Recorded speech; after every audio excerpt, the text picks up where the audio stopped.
So this is a mural that's common at a lot of our coffee shops. And so this first here on the left, that's Arturo. Shane Bierster's journey in business started as a student at Mercer University.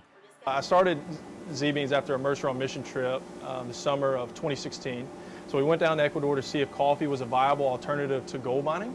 He took a Spanish class and an economic class while studying abroad. That's where he met Arturo.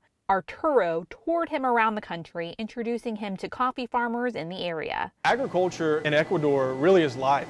They left that first trip with the conclusion that they couldn't supply enough coffee in just that one town. But the mission wasn't over yet. After countless weekly conversations with his tour guide turned friend, the idea of exporting coffee not just from one town, but from many was born.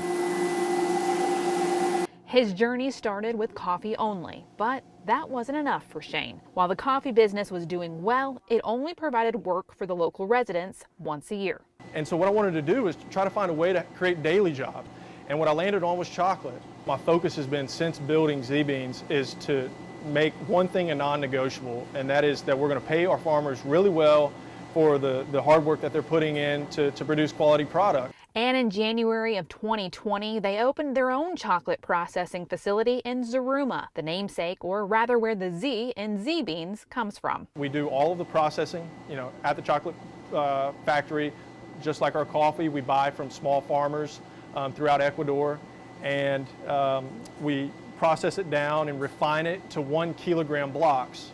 And so these 1 kilo blocks are 100% chocolate, so very strong, very bitter, but we then take that down and melt it down into our chocolate sauce. The process is similar to that of coffee, taking weeks for the cacao beans to dry. Once you remove the nibs from the mazorca, it'll have the same kind of viscous substance around it, and then you can actually suck on them, and it's really sweet, or it can be kind of sour, depending on the variety of the chocolate. You'll allow it to ferment in huge vats, and then put them on drying beds so they could completely dry out. Just like coffee, it'll have this chaff that'll come off of it, and so you want to willow away and remove all of the chaff, and then once you have that, you're able to just crush down the cocoa nibs, and you crush them, blow out all the chaff that remains, crush more, blow out the chaff that remains, and then run it through a grinder. And we just keep grinding it until it starts separating the ground nibs versus the cocoa butter. The butter is a liquid form that'll come out with the chocolate. From there, Arturo will put them into molds, and then from the molds, we'll allow them to harden. They export the chocolate to the U.S. in big coolers. It's important for the chocolate to be very hard before its trip to the States so it doesn't arrive in a big melted mess. Once it gets here, we'll freeze the kilos of chocolate down and then put them into our mixture that we have for our sauce. We bottle it up and then distribute it directly to our coffee shops. They use that chocolate sauce in their mochas and hot chocolates. Our mochas and hot chocolates definitely taste different than what other coffee shops may offer.